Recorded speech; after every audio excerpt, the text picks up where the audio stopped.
আমরা বাংলাদেশকে একটা ইন্ডাস্ট্রিয়ালাইজড নেশনে পরিণত করতে চাই। আমাদের সেই ক্যাপাসিটি আছে, আমাদের সেই উদ্যম আছে, আমাদের সেই উদ্যোগ এবং উদ্যমী সেই মানুষের ভিতরে গিয়েছেন। আপনাদেরকে সেই দিক থেকে আমরা অভিনন্দন জানাই।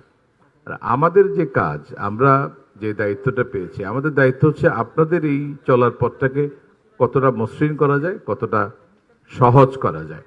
আমরা অনেক ক্ষেত্রে মনে করি ব্যবসায়ীরা মানেই সবাই ফাঁকি দিচ্ছে, সবাই রাতারাতি বড়লোক হয়ে যাচ্ছে, কিন্তু অনেক ব্যবসায়ী যে কী ধরনের সমস্যায় আছেন, আমাদের নিজেদেরও পরিবারের সদস্যরা যারা ব্যবসা আছেন আমরা দেখেছি যে আসলে একটা বাগানে যেমন 10টা চারা লাগালে একটাই বড় হয়, বাকিগুলো মরে যায়, ব্যবসার ক্ষেত্রেও তাই। সব ব্যবসা কিন্তু ক্লিক করে না। আমরা শুধু যারা খুব ভালো করেছে তাদেরকে দেখিয়ে বলি যে এত ভালো করেছে, কত মানুষ সাফার করেছে, নিঃস্ব হয়েছে, এটা আমরা দেখি না। তো এই পেইনগুলো আমরা যারা আপনাদের পক্ষ হয়ে কাজ করি, আমাদের এই এমপ্যাথিটুকু থাকতে হবে যে ব্যবসায়ীরা আসলে বাংলাদেশের ব্যাপক জনগোষ্ঠীর জন্য কর্মসংস্থান করছে, তারা অনেক বড় রিস্ক নিচ্ছে, নিজের সঞ্চিত টাকা, বাবা মায়ের সঞ্চিত টাকা এবং ব্যাংক থেকে ঋণ নিয়ে তারা ব্যবসাটা করছে। এখানে অনেক অজানা, অনেক আনসার্টেনির মধ্যেও তারা এটা করছে এবং এর মাধ্যমে তারা আসলে জনগণকে, বিশেষ করে আমাদের যে ব্যাপক জনগোষ্ঠী, তাদেরকে কর্মে নিয়োজিত করছে, যেটা সরকারের পক্ষে কখনোই সম্ভব না। আমাদের 18 কোটি জনগণের এই দেশে কোটি কোটি এমপ্লয়মেন্ট জেনারেট করেছে আমাদের প্রাইভেট সেক্টর। আপনাদেরকে আবারও স্যালিউট জানাই। আপনারা যেই ইস্যুগুলো নিয়ে আসছেন, আমি আসলে গত 1 বছরের বেশি সময় এনবিআরে এই কাজগুলোই করার চেষ্টা করছি, বোঝার চেষ্টা করছি এবং আপনাদের সাথে যত বেশি আমার ইন্টারাকশন হয় তত গভীরে আমি প্রবলেমগুলো বুঝতে পারি। সে কারণেই আমি আমার, যেটা আপনারা বলেছেন যে খুব আর্লি মর্নিংয়ে অফিসে যাই, এই কারণেই যাতে করে আপনাদের সাথে আমরা সময় দিতে পারি এবং এটা খুবই ইফেক্টিভ হয়েছে। আমরা এখন যে কাজগুলো করার চেষ্টা করছি সেটা হচ্ছে যে আপনাদের যে ভোগান্তি, সেটা কতভাবে কমানো যায়, ভোগান্তির উৎসগুলো কি, কিভাবে আমরা এটা কমাতে পারি। এবং আমরা একটা হলো যে ম্যানুয়াল যে প্রসেসগুলো আছে সেগুলোকে সিম্পলিফাই করা, আর একটা হলো এইগুলোকে কিভাবে ধীরে ধীরে আমরা ডিজিটালাইজ করতে পারি।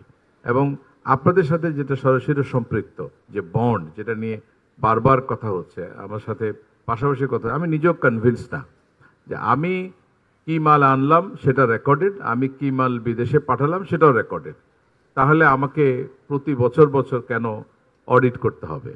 এটারও আমরা একটা জুৎসই সমাধান বের করব, আপনাদেরকে নিয়েই বের করব।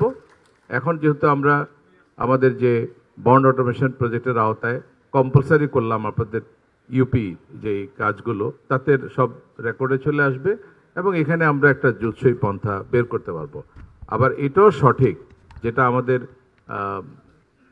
হাতেম সাহেব বললেন যে আমাদেরকে বলেন কারা অপব্যবহার করে। অপব্যবহার যে ব্যাপক হচ্ছে এটাও সত্য।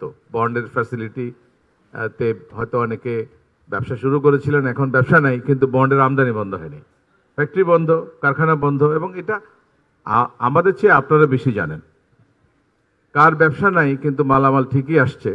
আমরা এখন যেটা করব এবং শুরু করেছি যে আমাদের ইম্পোর্ট রিলেটেড সকল তথ্য, যারা গবেষণা করবেন, যারা ফিউচারে ব্যবসায় আসতে চান, যারা দেখতে চান যে তথ্যগুলোকে, এগুলো সব পাবলিকলি অ্যাভেলেবল করে দেব আমাদের ওয়েবসাইটে, সো দ্যাট আপনারাও বুঝতে পারবেন যে এই মাল বাজারে কি পরিমাণ বিক্রি হয় আর ফর্মাল ইম্পোর্ট কত, কি পরিমাণ হয়, আর তাহলে বাকিটা কিভাবে আসে।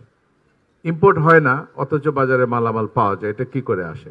তো সেগুলো আমার মনে হয় স্ট্রিক্ট একটা মেজার আপনাদের তরফ থেকে থাকতে হবে। আমরাও স্ট্রিক্ট মেজার নিব যে যারা এই ফ্যাসিলিটিগুলো অপব্যবহার করছে তাদেরকে আমরা কঠিন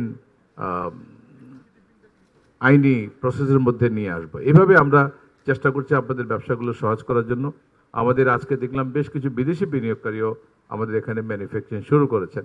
এদের জন্য আমরা আমাদের আইন কানুনগুলো, যেমন আমাদের 3টা আইন, আয়কর আইন, কাস্টমস আইন এবং ভ্যাটের আইন, এই 3টা আইনই বাংলায়, এগুলোর ইংরেজি কোনো ভার্সন ছিল না। বিদেশিরা যখন ইনভেস্টমেন্ট করতে আসে তারা কিন্তু ভালো বুঝতো না। আমরা এগুলোকে এই সময়ের মধ্যেই এই 3টা আইনকে আমরা ইংরেজি করে সেগুলো অফিসিয়াল গ্যাজেটে পাবলিশ করেছি। এটা অনেক বড় কাজ ছিল, বিদেশি ইনভেস্টরদের জন্য একটা বড় সুবিধা হবে।